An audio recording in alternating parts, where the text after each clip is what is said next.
ఇక ధర్మస్థలాల మృతదేహాల mystery తేల్చేందుకు SIT రంగంలోకి దిగింది. చెప్పలేనన్ని ఘోరాలు నేత్రావతి నది ఒడ్డున జరిగాయని విజిల్ బ్లోయర్ చెప్పడంలో అసలు అక్కడ ఏం జరిగిందన్న సందేహాలు మొదలయ్యాయి. వందల మంది మిస్ అయ్యారని, లెక్కలేనన్ని శవాలు పూర్తి చేశారని ఒక వ్యక్తి చెప్పడం ఇప్పుడు సంచలనంగా మారింది. పారిశుద్ధ్య కార్మికుడు అందించిన సాక్ష్యాలు, అనుమానాస్పద మరణాలపై ప్రభుత్వం సిట్ను ఏర్పాటు చేసింది. అతన్ని వెంట తీసుకుని వెళ్లి కొన్ని ప్రదేశాల్లో తవ్వకాలు జరిపారు. నేత్రావతి నది స్నానఘట్టానికి అవతలి వైపు ఉన్న ప్రాంతం నుంచి మొదలెట్టారు. ఆ పారిశుద్ధ్య కార్మికుడు మొత్తం 13 చోట్లను గుర్తించగా తవ్వకాలు జరుపుతున్నారు. ఇటు 6వ పాయింట్ వద్ద అస్థి పంజరం లభ్యం కావడంతో పాటు కొన్ని మానవ అవశేషాలు లభ్యమయ్యాయి. ఆ ఎముకల్ని ఎఫ్ఎస్ఎల్కు పంపారు అధికారులు.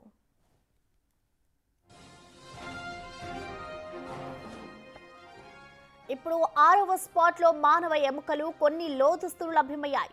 డెబిట్ కార్డ్, పర్స్, ఎర్ర జాకెట్టు బయటపడడంతో మరిన్ని అనుమానాలు వ్యక్తమవుతున్నాయి.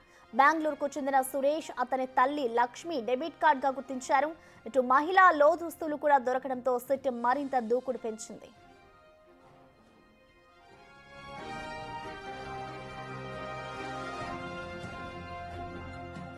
పిల్లల్ని, మహిళల్ని, బడికెళ్లే అమ్మాయిల శవాలు కూడా ఉన్నాయంటున్నాడు.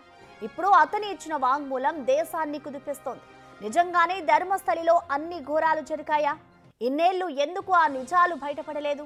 ఒకవేళ ఇన్ని ఘోరాలు జరుగుతున్నా అధికార యంత్రాంగం ఏం చేస్తోంది? దీని వెనుకున్న మిస్టరీ ఏంటి? ప్రతి ప్రశ్న మైండ్లో దిగుతుంటే నిద్ర పట్టలేదే. అసలేం జరిగింది?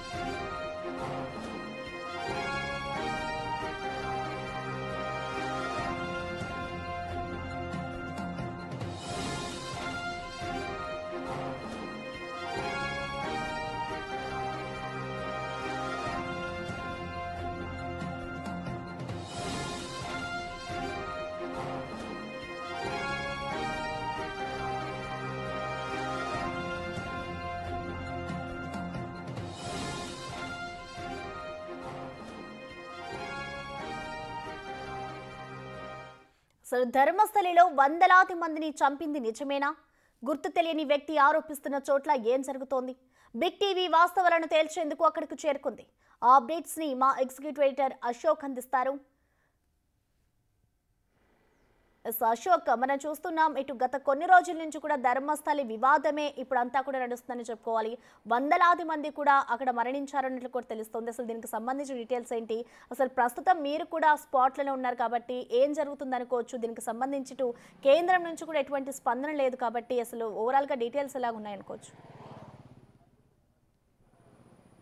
ఎస్, అది ఇప్పుడు దేశవ్యాప్తంగా కూడా ఒక సంచలనం అవుతోంది. నిన్నటి వరకు కూడా ఈ ధర్మస్థల క్షేత్రం అనేది ఒక పవిత్రమైన ఆధ్యాత్మిక క్షేత్రం. 800 సంవత్సరాల హిస్టరీ ఉన్న ఈ ధర్మస్థల పవిత్ర క్షేత్రం ఇప్పుడు అత్యంత వివాదాస్పదం అవుతోంది. ఇక్కడ అమ్మాయిల్ని రేప్ చేసి దారుణంగా చంపి పూడ్చిపెట్టారు అనేది అలిగేషన్. అందులో పనిచేస్తున్నట్టు ధర్మస్థలి క్షేత్రంలో ఒక శానిటరీ ఎంప్లాయీగా పనిచేసిన వ్యక్తి 10 సంవత్సరాల పాటు అదృశ్యమయ్యి 10 సంవత్సరాల తర్వాత పోలీసులు ముందుకొచ్చి తన చేతి సంచిలో ఒక పురిని, కొన్ని ఎముకల్ని పట్టుకొచ్చి అప్పట్లో వందల మందిని దాదాపు 2014 నుంచి 1995 నుంచి 2014 వరకు వందల మందిని చంపి పూడ్చిపెట్టారు, నా చేతే పూడ్చించారు అనేది ఆయన చేసిన అలిగేషన్. ఆ గుర్తు తెలియని వ్యక్తి, ఆ శానిటరీ ఎంప్లాయీ. ఇప్పుడు అతను ఇచ్చిన స్టేట్మెంట్ అనేది, ఆ ఫిర్యాదు అనేది ఇప్పుడు సంచలనం అవుతుంది. ఒక విధంగా ధర్మస్థల పవిత్ర క్షేత్రం అబాసుపాలైంది, వివాదాస్పదమైంది. సో ఇక్కడ రకరకాల ఊహాగానాలు ఉన్నాయి. 100 మందిని కాదు, 400 మంది, 50 మందికి పైగా చంపారు అనేది ఇంకొక అలిగేషన్. సో ఈ అలిగేషన్స్ నేపథ్యంలోనే కర్ణాటక ప్రభుత్వం, ముఖ్యమంత్రి సిద్ధరామయ్య విచారణ కోసం 4 ఐపీఎస్ అధికారులతో ఒక సిట్ని నియమించారు. ఆ సిట్ కూడా గత 10 రోజులుగా పనిచేస్తోంది. ఎవరైతే ఈ 100 మందిని చంపి పూడ్చిపెట్టానని, తన చేత పూడ్చిపెట్టించారని ఆరోపించిన శానిటరీ ఎంప్లాయీ ఉన్నారో ఆ ఎంప్లాయీని ఇక్కడికి తీసుకొచ్చి ఎక్కడెక్కడ పూడ్చిపెట్టావో నీ అనుమానాలు ఏంటో చెప్పమని ఆ సిట్ బృందం, ఐపీఎస్ల బృందం అతన్ని అడిగిన నేపథ్యంలో ఆ వ్యక్తి దాదాపు ఒక 16 లొకేషన్స్ చూపించాడు. ఎంటైర్ ధర్మస్థలి పవిత్ర క్షేత్రం ఎక్కడైతే ఉందో దాని పక్కనే, దాన్ని ఆనుకుని ఉన్న 16 లొకేషన్స్ చూపించాడు. ఆ 16 లొకేషన్స్లో నేను చంపి పూడ్చిపెట్టాను అనేది. ఇదిగో మనకు ఎదురుగా కనిపిస్తుంది. ఇప్పుడు నేను చూపిస్తున్నాను నేత్రావతి నది. సో నేత్రావతి నది విశిష్టత అందరికీ తెలిసిందే, దాని పవిత్రత అందరికీ తెలిసిందే. నేత్రావతి నది తీర ప్రాంతంలోనే, అంటే ఒడ్డు మీదే ఇప్పుడు మనం మాట్లాడుకుంటున్న ఈ ధర్మస్థల పవిత్ర క్షేత్రం అనేది ఏర్పడింది 800 సంవత్సరాల క్రితం. మంజునాథ క్షేత్రంగా దీన్ని పిలుస్తారు. శివుడికి అంకితం ఇచ్చిన దేవాలయం. దీనితో పాటు ఇటు హిందూ జైన మతాల సమ్మేళనం, అంటే ఇది జైనుల ఆధ్వర్యంలో, అంటే హెగ్డేల ఆధ్వర్యంలో ఈ ఆలయం నిర్వహించబడుతుంది. సో హిందూ పూజారులే పూజలు అయితే నిర్వహిస్తారు. కానీ ఇక్కడ జైన హిందూ సమ్మేళనం అనేది దేశంలో ఎక్కడా ఉండదు, ఏ దేవాలయంలో కూడా. హిందూ మతం వేరు, జైన మతం వేరు, కానీ రెండు కలయిక. అంటే ఒక హిందూ దేవాలయాన్ని జైనులు నిర్వహించడం అనేది బహుశా ఇక్కడ మాత్రమే జరుగుతూ ఉంటుంది. ఇక్కడ 36 అడుగుల బాహుబలి విగ్రహం కూడా ఉంటుంది, జైన తీర్థంకర ఆలయం ఉంటుంది, కుమారస్వామి ఆలయం ఉంటుంది, కన్యాకుమారి ఆలయం ఉంటుంది. అత్యంత పవిత్రమైన క్షేత్రం, దేశంలోనే అతి పవిత్రమైన పుణ్యక్షేత్రాల్లో ఇదొకటిగా భావిస్తారు. సో ఈ క్షేత్రం అంతా కూడా మనకు ఎదురుగా కనిపిస్తున్న నేత్రావతి నది.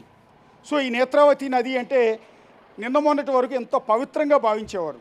అలాంటి నేత్రావతి కొన్ని వందల మంది జనాల రక్తంతో తడిసింది. కొన్ని వందల శవాలు ఈ నదిలోంచి కొట్టుకెళ్ళిపోయాయి. ఇంకొంతమందిని ఈ నది ఒడ్డుని పూడ్చిపెట్టారు అనేది ఇప్పుడు వస్తున్న ఒక అభియోగం, ఒక ఆరోపణ. ఈ ఆరోపణ నేపథ్యంలోనే ప్రస్తుతం ఈ నేత్రావతి నది ఒడ్డు మీదే ప్రస్తుతం ఐపీఎస్ల బృందం, అంటే ఒక సిట్ బృందం దర్యాప్తు చేస్తోంది. ఎవరైతే ఆరోపించిన శానిటరీ ఎంప్లాయీని తీసుకొచ్చి ప్రస్తుతం నది ఒడ్డున అతను చెప్పిన లొకేషన్స్లో దాదాపు 16 లొకేషన్స్ చెప్పాడు. 16 లొకేషన్స్ని మార్కింగ్ చేసి అక్కడ నంబర్లు ఏర్పాటు చేసి అక్కడ ప్రొక్లైనర్లు మనుషులు తీసుకొచ్చి 10 అడుగుల లోతు వరకు తవ్వుతూ ఉన్నారు. మొదటి 5 లొకేషన్స్లో, ఆ వ్యక్తి చూపించిన 5 లొకేషన్స్లో ఎక్కడ శవాల ఆనవాళ్ళు దొరకలేదు. కానీ 6వ లొకేషన్లో మాత్రం ఒక మనిషి పుర్రే ఎముకలు మాత్రం దొరికాయి. 5వ లొకేషన్లో ఒక వ్యక్తికి సంబంధించిన పాన్ కార్డు, డెబిట్ కార్డు దొరికాయి. ఆ వ్యక్తి గతంలోనే చనిపోయినట్టుగా తర్వాత ఎంక్వైరీలో తేలింది. సో ఇప్పుడు 6వ లొకేషన్లో దొరికిన ఆ పుర్రే ఎముకలను బట్టి అతను చెప్పిన దానిలో కొంత వాస్తవమే ఉంది, లేకపోతే ఇక్కడ ఎముకలు పుర్రెలు ఎందుకు ఉంటాయి అనేది ఇప్పుడు భావిస్తూ ఉన్నారు. సో అతన్ని తీసుకొచ్చి ప్రతిరోజు కూడా ఇక్కడ అతను చెప్పిన లొకేషన్స్ అన్నింటిలో కూడా తవ్వకాలు జరుపుతూ ఉన్నారు. ఇప్పుడు అతను చెప్పినట్టుగా నిజంగా 100 మంది ఎముకలు కనుక అక్కడ దొరికితే, అస్థిపంజరాలు కనుక దొరికితే ఇది దేశంలోనే అత్యంత దారుణమైన విషయం అవుతుంది, అత్యంత వివాదాస్పదమైన అంశం అవుతుంది. ప్రస్తుతం నేను ఇక్కడ లొకేషన్స్లో అసలు వాస్తవాలు ఏంటి, రకరకాల ఊహాగానాలు, రకరకాల ప్రచారాలు, రకరకాల విశ్లేషణలు, ఎవరిష్టం వచ్చినట్టు వాళ్ళు ప్రచారం చేస్తున్నారు ఈ క్షేత్రం మీద. నిజంగా ఆ వ్యక్తి చెప్పిన దాంట్లో వాస్తవం ఎంత, నిజంగానే జరిగాయా ఇవన్నీ కూడా. ఎందుకు అంటే ఇక్కడ దారుణాలు జరుగుతున్నాయని, 100 మందిని చంపేశారని కొంతమంది యూట్యూబర్లు రకరకాల విశ్లేషణలు, కథనాలు ప్రసారం చేసిన నేపథ్యంలో వాళ్ళ యూట్యూబ్ ఛానల్ను కూడా క్లోజ్ చేయించారు, వాళ్ళ మీద కేసులు కూడా పెట్టించారు. కాకపోతే ఎందుకు ఇవాళ ధర్మస్థల పుణ్యక్షేత్రంలో ఇప్పుడు పోలీసులు రావాల్సి వచ్చింది? ప్రస్తుతం ఆ పుణ్యక్షేత్రంలో AK-47 గన్స్ పట్టుకుని పోలీసుల్ని మీరు ఎదురుగా దృశ్యంలో చూడొచ్చు. నేత్రావతి నది ఒడ్డు మీద ఇక్కడ పోలీసులు ఎందుకు నిలబడాల్సి వచ్చింది? భక్తులతో కలకలలాడాల్సిన ఒక పవిత్రమైన ఆధ్యాత్మిక పుణ్యక్షేత్రంలో ఈ విధంగా పోలీసులు AK-47 ఎందుకు ఉన్నాయి అని అడిగితే, ఇదిగో ఆ వ్యక్తి ఎవరైతే శానిటరీ ఎంప్లాయ్ చూపించిన లొకేషన్స్ అన్నింటిలో కూడా పటిష్టమైన భద్రతా బందోబస్తు మధ్య తవ్వకాలు చేస్తూ ఉన్నారు. గత 4 రోజులుగా తవ్వకాలు అనేవి చేస్తూ ఉన్నారు. సరే, ధర్మస్థల పవిత్ర పుణ్యక్షేత్రం కదా, ఎవరో వ్యక్తి చెప్తే నమ్మటం ఏంటి, అలా జరిగి ఉంటుందా, దానికి ఆస్కారం ఉందా అనే అనుమానాలు కూడా చాలామందికి రావచ్చు. దానికి ఎందుకు అనుమానాలు వచ్చాయంటే గతంలో జరిగిన అనేక ఇన్సిడెంట్స్, ఈ ధర్మస్థల పవిత్ర క్షేత్రం ఈ చుట్టుపక్కల గ్రామాల్లో అనేక మందిని చంపటం, అనేక నేరాలు జరగటం, అత్యాచారాలు జరగటం, వీటన్నిటి నేపథ్యంలో ఇప్పుడు ఆ వ్యక్తి చెప్పింది నిజమే అయి ఉండొచ్చు అనేది. పర్టికులర్గా అనన్య భట్ అనే ఒక స్టూడెంట్ మరణం, ఈ ధర్మస్థల క్షేత్రానికి వచ్చి ఆ తర్వాత అత్యాచారానికి గురై ఆమె చనిపోవటం ఒకటి. ఆ తర్వాత రీసెంట్గా ఇంకో 17 ఏళ్ల అమ్మాయి సౌజన్య అనే ఇదే ధర్మస్థల గ్రామానికి సంబంధించిన మరొక యువతి ఇదే ఆధ్యాత్మిక క్షేత్రం పక్కన అత్యాచారానికి గురై ఆమె డెడ్ బాడీ దొరికింది. సో సౌజన్యకి న్యాయం చేయాలి, సౌజన్యను అత్యాచారం చేసి చంపింది ఎవరో తేలాలి అని ఎన్నో ఏళ్లుగా స్థానికులంతా కూడా పోరాటం చేస్తున్నారు. ఇక వీరితో పాటు 1979 నుంచి 1979 నుంచి ఈ నేరాల పరంపర, అత్యాచారాల పరంపర ఈ క్షేత్రంలో జరుగుతున్నాయి. కాబట్టి కొన్ని వెలుగులోకి వచ్చాయి, కొన్ని వెలుగులోకి రాలేదు. కొంతమంది మనుషులు ఇక్కడికి వచ్చిన వాళ్ళు కనపడలేదు, ఏమైపోయారో కూడా తెలియదు. సో ఇక్కడ చదువుకోవటానికి వచ్చిన వాళ్ళు, అంటే ఈ పవిత్ర క్షేత్రానికి సంబంధించిన ఆ కాలేజీల్లో చదువుకోవటానికి వచ్చిన అమ్మాయిలు కూడా మిస్ అయిపోయారు, వాళ్ళ డెడ్ బాడీస్ కూడా దొరకలేదు. సో ఇప్పుడు ఈ వ్యక్తి చెప్తున్నది ఏంటంటే అలా వచ్చిన టూరిస్టుల్లో టూరిస్టులపైన అత్యాచారాలు చేసి వాళ్ళని చంపి ఇక్కడ పూడ్చిపెట్టాననేది అతను చెప్తున్నమాట. ఇప్పుడు అతను ఇచ్చిన లొకేషన్స్లో ఒక లొకేషన్ దగ్గర ప్రస్తుతం నేను ఉన్నాను, అందుకని పోలీసులు కూడా ఇక్కడ కాపలాగా ఉన్న దృశ్యాలు మీరు చూడొచ్చు. ఎవరైతే ఆ శానిటరీ ఎంప్లాయీ ఉన్నారో ఆ ఎంప్లాయీ చూపించిన ఒక లొకేషన్ మీకు ఎదురుగా చూపిస్తున్నాను. కరెక్ట్గా నేత్రావతి నది ఒడ్డు పైన ఆ చెట్లన్నీ కూడా క్లియర్ చేసి కొమ్మలని నరికి మార్కింగ్ చేశారు. మీరు ఆ ప్రదేశం మొత్తాన్ని చూస్తే ఇది ఒక లొకేషన్. సో ఈ లొకేషన్లో కూడా ఇవాళ తవ్వకాలు చేపట్టబోతున్నారు. ప్రొక్లైనర్ తీసుకొచ్చి మనుషులు తీసుకొచ్చి ఈ నేత్రావతి ఒడ్డు మీద ఉన్న ఈ స్పాట్లో ఇదంతా కూడా తవ్వకాలు చేస్తున్నారు. దానికోసం ఇప్పటికే క్లియర్ చేసిన దృశ్యాలన్నీ కూడా చూడొచ్చు. చెట్లు కొమ్మలన్నింటినీ కూడా పూర్తిగా నరికి వేశారు. మొత్తం చుట్టుపక్కల ప్రాంతం అంతా కూడా క్లీన్ చేశారు. ఇక్కడ ఒక మార్కింగ్ ఏర్పాటు చేశారు. ఈ మార్కింగ్లోనే ఇక్కడే మేము సవాళ్ళను పూడ్చిపెట్టామని ఆ అజ్ఞాత వ్యక్తి ఆ శానిటరీ ఎంప్లాయ్ ఇచ్చిన ఆ వాంగ్మూలం ఆధారంగా ఇచ్చిన కేసు ఆధారంగా ప్రస్తుతం ఈ లొకేషన్లో తవ్వకాలు చేస్తున్నారు. నిన్న మొన్నటి వరకు దాదాపు 5-6 లొకేషన్స్లో తవ్వకాలు జరిపారు. అవన్నీ కూడా పూర్తిగా కొంచెం లోపలికంటే ధర్మస్థల క్షేత్రం పక్కనే ఉన్న అటవీ ప్రాంతంలో తవ్వకాలు చేశారు. ఇది మాత్రం క్లియర్గా నేత్రావతి నది ఒడ్డు మీద, అది కూడా రోడ్డు పక్కన. మరి కాసేపట్లోనే ఇక్కడికి సిట్టు బృందం రాబోతోంది. ఇక్కడ తవ్వకాలు చేపట్టబోతున్నారు. ఇప్పుడు మనకు ఎదురుగా కనిపిస్తున్న ఈ ప్రదేశంలో ఆ చెట్లున్న ఆ పచ్చటి ప్రాంతంలోనే శవాలు ఉన్నాయా లేదా అనేది మరి కాసేపట్లో క్లారిటీ రాబోతుంది. అజ్ఞాత వ్యక్తి ఇచ్చిన సమాచారం నిజమా అబద్ధమా, ప్రచారం కోసం చేశాడా లేకపోతే మైండ్ పోయి చెప్పాడా అనేది కూడా మరి కాసేపట్లో క్లారిటీ రాబోతుంది. ఒకవేళ మనకు ఎదురుగా కనిపిస్తున్న ఆ మట్టిలో ఆ చెట్ల పక్కన శవాలకు సంబంధించిన అస్థిపంజరాలు, పుర్రెలు, ఎముకలు కనుక దొరికితే మాత్రం ఈ ధర్మస్థల క్షేత్రం అనేది అత్యంత అబాసుపాలయ్యే అవకాశం ఉంటుంది, అత్యంత వివాదాస్పదమయ్యే అవకాశం ఉంటుంది. కేంద్ర రాష్ట్ర ప్రభుత్వాలు దీన్ని సీరియస్గా తీసుకునే అవకాశం ఉంటుంది. దీని వెనక ఉన్న వాళ్ళు ఎవరు ఏంటి అనేది అరెస్టులు చేసే అవకాశం కూడా ఉంటుంది. ప్రస్తుతానికి ఎలాంటి అరెస్టులు లేవు, ఎందుకంటే అతను చేసిన అలిగేషన్ పైన ఎలాంటి ఆధారాలు లేవు కాబట్టి ప్రస్తుతానికి అరెస్టులు చేయలేదు. కానీ ఒకవేళ ఇక్కడ కనుక పుర్రెలు దొరికితే చాలా సీరియస్ యాక్షన్ తీసుకునే అవకాశం ఉంటుంది. సో ఇక్కడ మన కాసేపట్లో ఆ చెట్లు ఏవైతే నరికి కనిపిస్తున్నాయో మీకు, సో అక్కడంతా కూడా ఓపెన్గా క్లియర్ చేశారు అధికారులంతా కూడా వచ్చి. సో ఇదే ప్రదేశంలో మరి కాసేపట్లో తవ్వకాలు చేపట్టబోతూ ఉన్నారు. ఇది 8వ లొకేషన్. అతను ఇచ్చిన లొకేషన్స్లో 8వ లొకేషన్. దాదాపు ఇప్పటికే 7 లొకేషన్స్లో పోలీసులు తవ్వకాలు చేశారు. ఒకే ఒక లొకేషన్లో డెడ్ బాడీ అనేది, పుర్రెలు అనేవి దొరికాయి. సో ఇప్పుడు ఈ మిగిలి ఉన్న ఈ లొకేషన్ దగ్గరికి మరి కాసేపట్లో ఐపీఎస్ల బృందం అంటే సిట్ బృందం ఆ వ్యక్తిని తీసుకొచ్చి అతని సమక్షంలోనే ఈ తవ్వకాలు అనేది చేపట్టబోతున్నారు. సో అందుకోసమే ముందస్తుగా పోలీసు బందోబస్తుని ఏర్పాటు చేసిన దృశ్యాలు కూడా చూడొచ్చు. AK-47 పట్టుకుని ఇక్కడ పోలీసులు, ఎందుకంటే వెరీ సెన్సిటివ్ ఇష్యూ అయిపోయింది. ఇక్కడ దాడులు జరిగే అవకాశం ఉంటుంది, ఉద్రిక్తతలు చోటు చేసుకునే అవకాశం ఉంటుంది. ఇప్పటికే 2 వర్గాలు అయ్యాయి ధర్మస్థల క్షేత్రంలో. ఒకటి, ధర్మస్థల క్షేత్రంలో అన్యాయాలు, అరాచకాలు, రేపులు జరుగుతున్నాయని అనేవాళ్ళు ఒకళ్ళు, బాధితులంతా కూడా ఒకవైపు. కాదు అలాంటిది ఏమీ లేదు, ఆలయ పవిత్రతను దెబ్బ కొట్టడానికి ఒక కుట్ర ప్రకారం ఇక్కడ ఉన్న హెగ్డేల కుటుంబాలకు వ్యతిరేకంగా చేస్తున్న ప్రచారం అనేది 2వ వర్గం చేస్తున్న ప్రచారం. సో ఈ 2 వర్గాలు ఆందోళనలు చేస్తూ ఉన్నాయి. ఆ బాధితులకు న్యాయం చేయాలని ఒక వర్గం, కాదు తప్పుడు ప్రచారం అని ఇంకొక వర్గం. సో ఈ రకంగా ఒక ఉద్రిక్తతల నడుమ చాలా సెన్సిటివ్గా మారింది ఈ ప్రదేశం అంతా కూడా. ఇలాంటి సెన్సిటివ్గా మారిన ప్రదేశంలో ఇక్కడ తవ్వకాలు అనేవి చేస్తున్నాను. నిన్నటి వరకు ఎక్కడెక్కడైతే అడవిలో అతను చూపించిన లొకేషన్స్లో తవ్వకాలు జరిపారో అక్కడ మీడియా లోపలికి వెళ్ళే పరిస్థితి లేదు. ఎందుకంటే అక్కడ లోపల వరకు మీడియాని ఎలో చేయలేదు, ఎందుకంటే అది అటవీ ప్రాంతం కాబట్టి కొంత రహస్యంగానే గోప్యంగానే ఉంచి తవ్వకాలు అనేది చేశారు. కానీ ఇది మెయిన్ రోడ్డు పైన, అది కూడా నేత్రావతి నది ఒడ్డు మీద ఈ తవ్వకాలు చేయబోతున్నారు.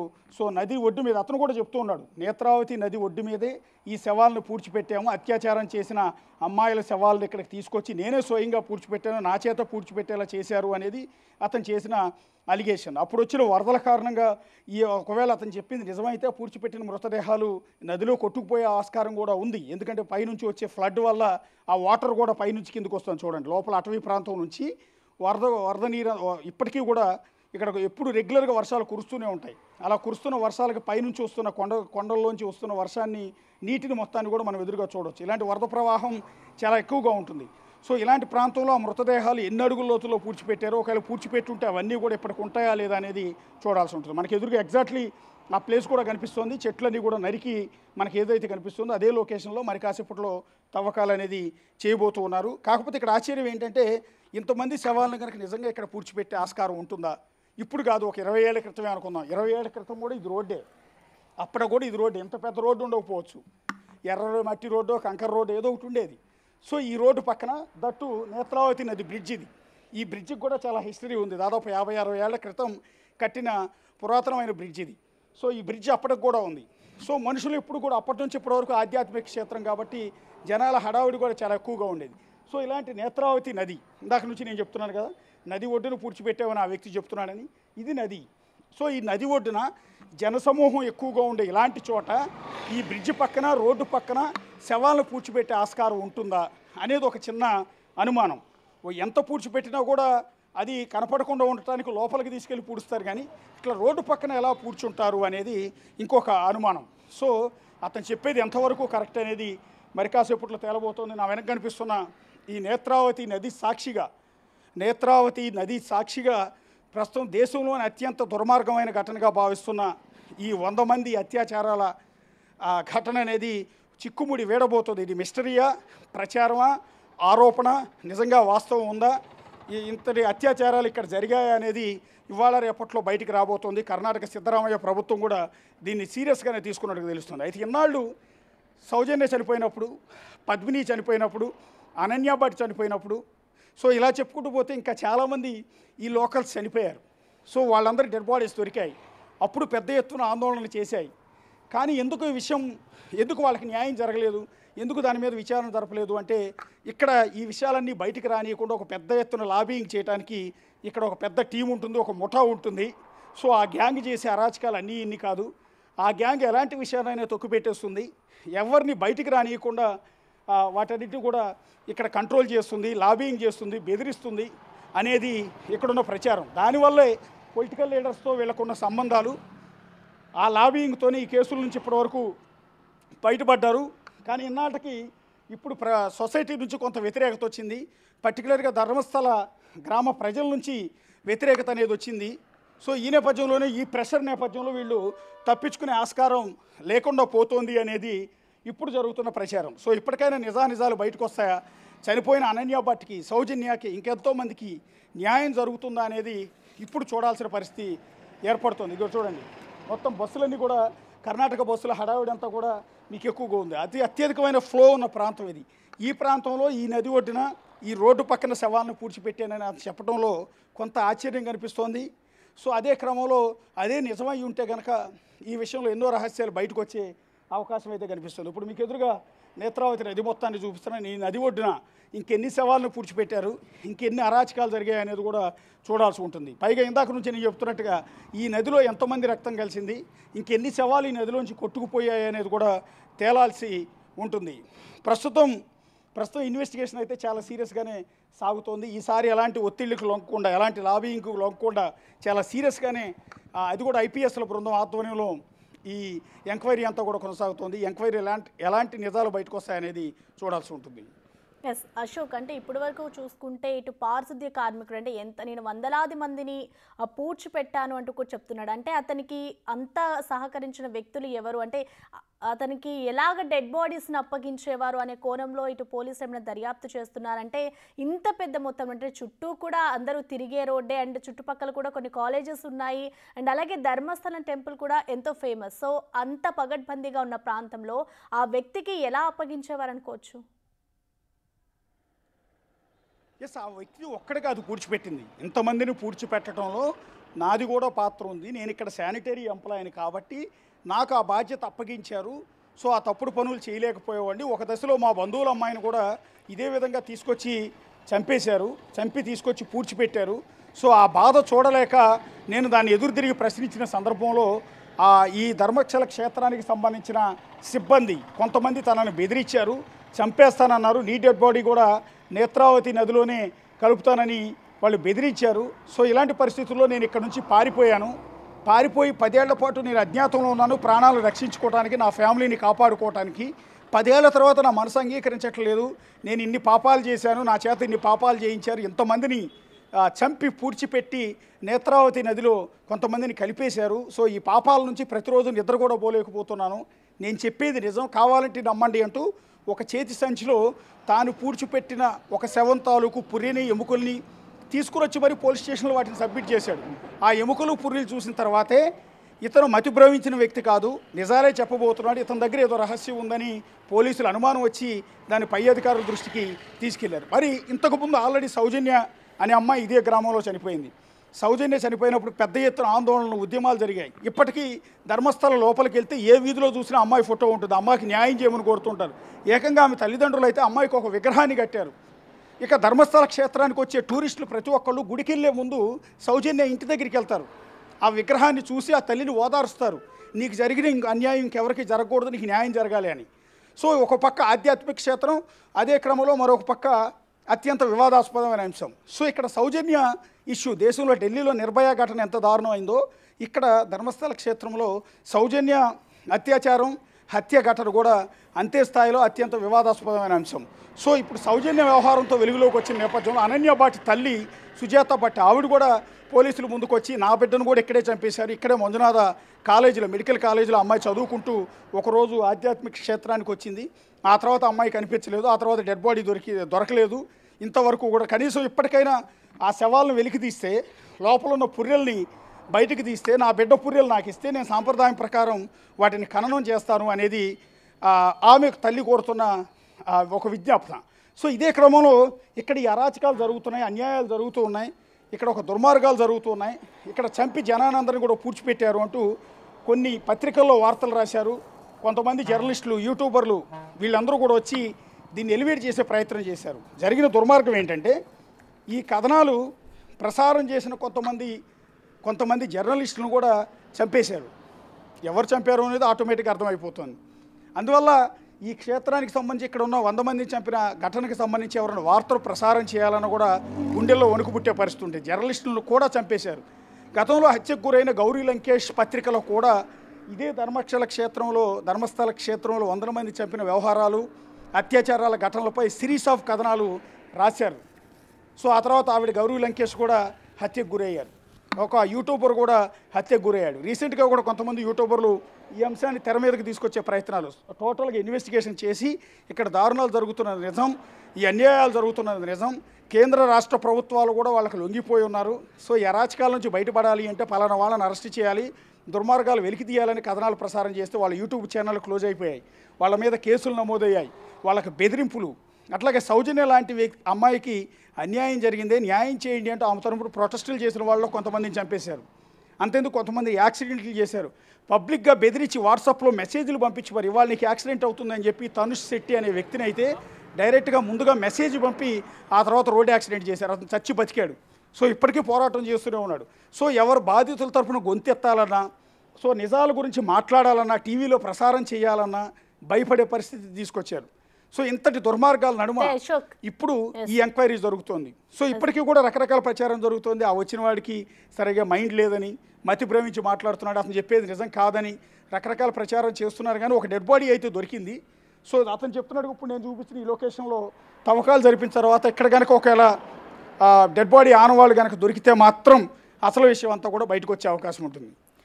అశోక్, అంటే గత 10 ఏళ్లలో చూసుకుంటే దాదాపు ఇప్పుడు ధర్మస్థలి కానివచ్చు, అలాగే చుట్టుపక్కల కొన్ని ప్రాంతాల్లో దాదాపు 10 సంవత్సరాల నుంచి కూడా ఇప్పటి వరకు 450 మంది పైగా అదృశ్యమయ్యారంటూ కూడా చెప్తున్నారు. దానికి సంబంధించి ఒక్క కేసు కూడా ఆ విచారణ చేయలేదు సరిగ్గా అంటూ కూడా కొన్ని ఆరోపణలు వస్తున్నాయి. సో వాటిలో నిజమేంత? అంటే దాదాపు 450 మంది మిస్సింగ్ అయ్యారు అంటే దాన్ని సీరియస్గా తీసుకోవాల్సిన ప్రభుత్వం ఎందుకు నిర్లక్ష్యం చేస్తుంది అనుకోవచ్చు? ఎస్, ఖచ్చితంగా లోకల్ పోలీసులు కూడా ఇప్పుడు అనన్య భాటి తల్లి చెప్పేది అదే, సౌజన్య తల్లి చెప్పేది కూడా అదే. మేము మా అమ్మాయిని చంపేశారు, రేప్ చేశారని పోలీస్ స్టేషన్కి వెళ్తే పోలీసులు లైట్ తీసుకునేవాళ్ళు, ఏమాత్రం దాన్ని కనీసం ఎంక్వైరీ స్టార్ట్ చేసేవాళ్ళు కాదు, ఎఫ్ఐఆర్ ఫైల్ చేసేవాళ్ళు కాదు. అంతలా పోలీసులు కూడా భయపడిపోయేవాళ్ళు, పోలీసులు కూడా వాళ్ళ కంట్రోల్లోనే ఉండేవారు అనేది వాళ్ళు చేస్తున్న ప్రధానమైన ఆవేదన. అందుకని సో ఈ నేత్రావతి నదిలో ఎంతమందిని చంపేసినా, ఎన్ని అత్యాచారాలు చేసినా ఈ విషయాలు ఏవి కూడా బయటికి రాలేదు. సో ఇక్కడ బేసిక్గా ధర్మస్థల పవిత్ర క్షేత్రానికి అనుబంధంగా అనేక మెడికల్ కాలేజీలు ఉన్నాయి, అనేక ఇంజనీరింగ్ కాలేజీలు ఉన్నాయి, పెద్ద విద్యా వ్యవస్థ నడుపుతున్నారు, చాలా పాపులర్, ఎక్కడెక్కడి నుంచో వచ్చి ఇక్కడ చదువుకుంటూ ఉంటారు. అలా చదువుకోవడానికి వచ్చిన వాళ్ళలో చాలామంది అదృశ్యమయ్యారు.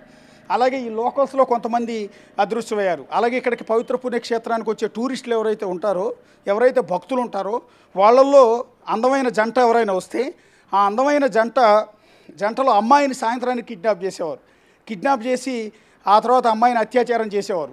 కొంతమంది ఆ అమ్మాయి పోలీసులకు చెప్పేది లేదు, ఈ విషయాన్ని బయట పెట్టను అంటే ఆ అమ్మాయిని ప్రాణాలతో వదిలిపెట్టేవారు. ఆ తర్వాత ఎందుకు వచ్చామరా కనీసం ప్రాణమన్నా మిగిలిందని అత్యాచారానికి గురైన అమ్మాయిలు ఇక్కడ నుంచి వెళ్ళిపోయేవారని కూడా ప్రచారం చేస్తున్నారు. రెండోది ఈ గ్రామస్తులు అంటే ధర్మస్థల క్షేత్రం చుట్టుపక్కల ఉన్న గ్రామాల్లో ఉన్న ప్రజలందరికీ కూడా ఇళ్లలో టాయిలెట్స్ ఉండవు. ఆ టాయిలెట్స్ ఉండవు కాబట్టి వాళ్ళందరూ సో ఆడవాళ్ళు ఏదైతే కాలకృత్యాలు తీర్చుకోవడానికి అడవిలోకి వెళ్ళేవాళ్ళు. అలా అడవిలోకి వెళ్ళిన అమ్మాయిలు తర్వాత శవంగా కనిపించేవాళ్ళు. సో అడవిలోకి అమ్మాయిలు ఎప్పుడైతే వెళ్తారో వాళ్ళని అక్కడే ట్రాప్ చేయటం, అక్కడే వాళ్ళని బెదిరించి అత్యాచారం చేసి చంపేయటం అనేది ఇక్కడ జరుగుతూ ఉండేదని వాళ్ళు చెప్తున్న మాట. సో ఈ క్రమంలోనే సో ఎన్నెన్నో దుర్మార్గాలు ఇక్కడ జరుగుతాయి. ఇక్కడ ఒక మాఫియా రాజ్యం వెళ్తోంది అనేది ఇప్పటివరకు జరుగుతున్న ఒక ఆరోపణ, ఒక ప్రచారం. సో దీనికి వ్యతిరేకంగానే చాలామంది పోరాటాలు చేస్తూ ఉన్నారు. అలా పోరాటాలు చేస్తున్న వారిలో చాలామంది బెదిరింపులకు గురయ్యారు, హత్యలకు కూడా గురయ్యారు. సో ఎంటైర్ వ్యవహారం కనుక ఇప్పుడు కర్ణాటకలో ఉన్న ఈ సిద్ధరామయ్య గవర్నమెంట్ కనుక ఈ ఎంటైర్ విషయాన్ని విచారణ జరిపి బయట పెడితే అంతకన్నా సంచలనం ఇంకొకటి ఉండదు.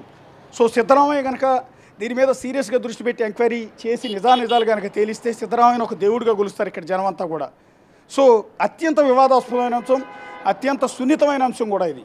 సో ఈ సున్నితమైన అంశాన్ని తేల్చే పనిలో ప్రస్తుతం ఉన్నారు. ఇంకా విచిత్రం ఏంటంటే 4 ఐపీఎస్లతో ఈ బృందాన్ని ఏర్పాటు చేస్తే, సిట్ బృందాన్ని ఏర్పాటు, అందులో ఒక ఐపీఎస్ నాకు వ్యక్తిగత కారణాలతో నేను ఇక్కడ పనిచేయలేనని డ్రాప్ అయ్యాడని కూడా తెలుస్తుంది. సో ఏంటి ఏ రకమైన ప్రెషర్స్ ఉంటాయి, ఏ రకమైన దారుణాలు ఉంటాయి ఇక్కడ అనేది ఒకసారి ఇక్కడ ఆలోచించుకోవాలి. ఇప్పుడు ప్రస్తుతం మేము మీడియా తరఫున ఇక్కడికి వచ్చాం. సో ఇక్కడ నిలబడి రిపోర్టింగ్ చేయాలన్నా కూడా భయపడాల్సిన పరిస్థితి వస్తుంది. ఇక్కడ పోలీసులు ఉన్నారు కాబట్టి ధైర్యంగా రిపోర్ట్ చేస్తున్నారు. ఎందుకు అంటే ఇప్పుడు మేము రిపోర్ట్ చేస్తున్నప్పుడే 4-5 బైకుల మీద వెళ్ళారు.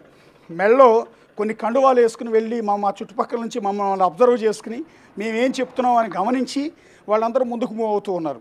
సో మొన్న కొంతమంది కొన్ని ఛానల్స్ వాళ్ళు ఇక్కడ వార్తలు కవర్ చేయడానికి వచ్చినప్పుడు వాళ్ళను కూడా బెదిరింపులకు గురి చేశారు.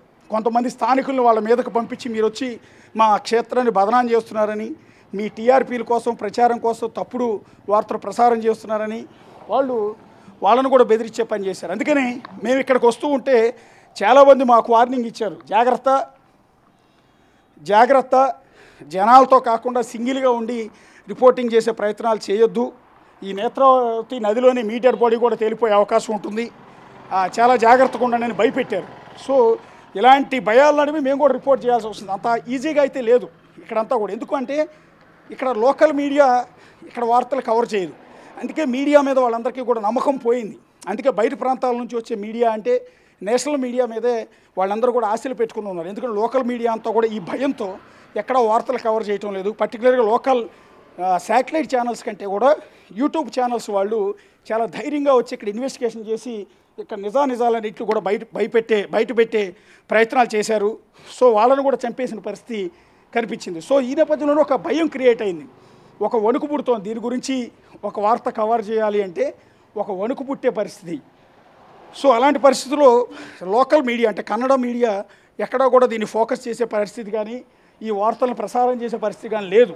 అందుకని స్థానికుల్లో పర్టికులర్గా బాధితుల్లో నమ్మకం పోయింది, ఒక నిరాశ, ఒక నైరాశ్యం వాళ్ళందరిలో కూడా ఏర్పడి సో మాకెవరు ఏమీ న్యాయం చేయరు. ఇప్పటితో కూడా కనీసం ఈ తవ్వకాలకు సంబంధించిన అంశం, ఈ అజ్ఞాత వ్యక్తి వచ్చి వందల మందిని పూడ్చిపెట్టామని చెప్పిన వ్యవహారం కూడా లోకల్ మీడియాలో పెద్దగా ఎలివేట్ కావటంలా. ఎందుకంటే కేవలం భయం. ఆ భయంతోనే ఇప్పుడు ప్రస్తుతం ఇక్కడ చూడండి, నేను ఒక్కడే ఉన్నాను. ఇంత సెన్సేషన్ ఇష్యూ, ఇక్కడ పోలీసులు ఉన్నారు, ఐపీఎస్ అధికారులు ఇక్కడికి వచ్చి మరి కాసేపట్లో తవ్వకాలు చేస్తున్నారు. ఎంత పెద్ద సెన్సేషన్ ఇష్యూ. ఒకవేళ డెడ్ బాడీస్ ఉంటే ఒక పెద్ద సంచలనం, డెడ్ బాడీస్ కాదు, డెడ్ బాడీస్ లేవు, అతను చెప్పింది అబద్ధం అయి ఉంటే ఇంకో పెద్ద సెన్సేషన్ ఇష్యూ. సో ఏదైనా కూడా మీడియాకి ఒక పెద్ద సెన్సేషనల్ న్యూస్ అది. కానీ ఎవరు మీడియా లేరు. కేవలం ఎక్కడో హైదరాబాద్ నుంచి వచ్చిన తెలుగు మీడియాకి సంబంధించిన నేనొక్కడిని, పోలీసులు తప్ప, లోకల్ కర్ణాటక పోలీసులు తప్ప ఇంకెవరూ లేరు మీడియా. ఎందుకు అంటే భయం. ఇక్కడ జాగ్రత్తలు తీసుకోమని చెప్తూ ఉన్నారు. ఎవరైనా వాళ్ళ మనుషులు కిడ్నాప్ చేసి పట్టుకెళ్ళిపోతారని చెప్తూ ఉన్నారు. వాళ్ళకి వ్యతిరేకంగా, వాళ్ళకి అగైనెస్ట్గా ఉన్న కథనాలు ఉంటే ఎట్టి పరిస్థితుల్లో వాళ్ళు ఉపేక్షించేది ఉండదు, ఊరుకునేది ఉండదు. కాబట్టి మీ ప్రాణాలకు జాగ్రత్త, మీ ప్రాణాలకు గ్యారంటీ ఉండదని వాళ్ళందరూ వార్నింగ్లు ఇస్తున్నారు. ఇలాంటి పరిస్థితుల్లో ప్రస్తుతం మేము ఇక్కడ ఉన్నాం. అది కూడా పోలీసులు ఉన్నారు కాబట్టి ఇక్కడ కొంత ధైర్యంగా, ఎందుకంటే ఊళ్ళోకి రావాలంటే భయం వేసింది. ఇంకో క్రమంలో మీడియా వాళ్ళు ఎవరు కూడా ఒకవేళ వచ్చినా ఇక్కడ ఎవరు కూడా స్టే చేయొద్దు, రాత్రిపూట బస చేయొద్దు, ఉదయం కవర్ చేసి పోలీసులు ఉన్న చోట కవర్ చేసి మీరు వెళ్ళిపోండి, మీ చుట్టూ ఎవరెవరైతే బయట ప్రాంతాల నుంచి వచ్చిన మీడియా వాళ్ళు ఉన్నారో వాళ్ళందరి మీద కూడా ఒక కన్నేసి ఉంచుతారు. వాళ్ళ కోసం ప్రత్యేకంగా ఒక టీంని ఇస్తారు. టీంని ఇచ్చి వాళ్ళు ఏమేమి చెప్తున్నారు దాన్ని అవసరమైతే ట్రాన్స్లేట్ చేసుకుని మనకు వ్యతిరేకంగా కథనాలు చెప్తూ ఉంటే, ప్రసారం చేస్తూ ఉంటే వాళ్ళని ఇమీడియట్గా కిడ్నాప్ చేయడం, బెదిరించడం లాంటి చేయమని కూడా ఆదేశాలు ఇచ్చారని వార్నింగ్లు ఇస్తూ ఉన్నారు. సో ఇలాంటి పరిస్థితుల్లో మేము ఇక్కడ పోలీస్ టీమ్స్ ఉన్నాయి చూడొచ్చు, పోలీసు బృందాలు ఇంకా వస్తూ ఉన్నారు. సో ఈ దర్యాప్తులో భాగంగా సో ఇక్కడ తవ్వకాలు చేస్తున్నారు. మరి కాసేపట్లోనే ఇప్పుడు నేను చూపించిన ఈ లొకేషన్లో మరి కాసేపట్లో తవ్వకాలు చేస్తున్నారు. అతను ఐడెంటిఫై చేసిన 8వ లొకేషన్ ఇది. ఇప్పటికీ 6 లొకేషన్స్లో తవ్వకాలు చేశారు. 6వ లొకేషన్లో అయితే కొన్ని అస్థిపంజర పుర్రె దొరికింది. సో ఇది 7వ లొకేషన్లో ప్రస్తుతం తవ్వకాలు చేస్తున్నారు. మరి కాసేపట్లో ఇక్కడికి వచ్చి 8వ లొకేషన్లో ప్రస్తుతం ఆ చెట్లు నరికేస్తున్న ఈ ప్రాంతంలో మరి కాసేపట్లో నేత్రావతి నది ఒడ్డు మీద తవ్వకాలు అనేవి చేస్తున్నారు. ఇప్పటికే పోలీసు బృందం కూడా వచ్చి ఆ లొకేషన్ మొత్తం కూడా చూపిస్తున్న దృశ్యాలని మీరు చూడొచ్చు. సో దీనికి సంబంధించి ముందస్తు ఏర్పాట్లన్నీ కూడా చేస్తూ ఉన్నారు. ఎలా తవ్వకాలు జరపాలి, ఎలా వచ్చే ఈ రోడ్డు మీద ట్రాఫిక్ని ఆపాలా, లేకపోతే యథావిధిగా ఉంచేసి మనం తవ్వకాలు జరుపుకోవచ్చా, మీడియాని రానియచ్చా లేదా అన్న దాని మీద ముందస్తుగా కొంత అబ్జర్వ్ చేస్తున్న పరిస్థితి మనం ఒకసారి చూడవచ్చు. Very very very very sensitive issue, భక్తుల మనోభావాలతో ముడిపడి ఉన్న అంశం, దేశవ్యాప్తంగా ఒక సంచలనం సృష్టిస్తున్న, అలజడి సృష్టిస్తున్న అంశం కాబట్టి పోలీసులు కూడా ఆచితూసి వ్యవహరిస్తున్నారు. చాలా జాగ్రత్తగా డీల్ చేస్తూ ఉన్నారు. ఇక్కడ ఉన్న లోకల్ ట్రాఫిక్ పోలీసులు, ఇక్కడ పోలీసులందరినీ కూడా మీరు ఎదురుగా దృశ్యాల్లో చూడొచ్చు.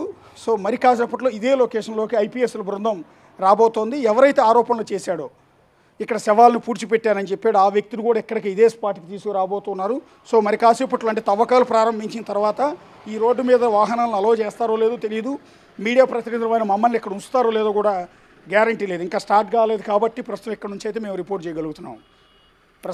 అశోక్, అంటే ఇప్పటి వరకు చూసుకుంటే ఆ పారిశుద్ధ్య కార్మికుడు ఏవైతే చెప్పాడో అన్ని ప్రదేశాల్లో కూడా ఇప్పటికే అధికారులు తనిఖీలు చేస్తున్నారు, అక్కడ అన్ని కూడా చెక్ చేస్తూ ఉన్నారు. సో ప్రెసెంట్ సిట్ కూడా 16 ప్రదేశాల్లో 16 ప్రాంతాల్లో అయితే తనిఖీలు చేస్తూ ఉంది. అయితే దీనికి సంబంధించి కూడా తవ్వకాలు చేస్తుంది కాబట్టి ఇప్పటివరకు ఏమైనా ఆధారాలు బయటపడ్డాయా, పడితే వాటిని ఏం చేస్తున్నారంటే ఎక్కడైనా టెస్ట్లకు పంపించుతున్నారనుకోవచ్చా? ఎస్, ప్రస్తుతానికైతే పోలీసులు ఇది వెరీ సెన్సిటివ్ ఇష్యూ కాబట్టి పూర్తి వివరాలు బయట పెట్టట్లేదు. అందులోనూ ఐపీఎస్ల బృందం ఈ ఇన్వెస్టిగేషన్ అంతా కూడా చేస్తోంది.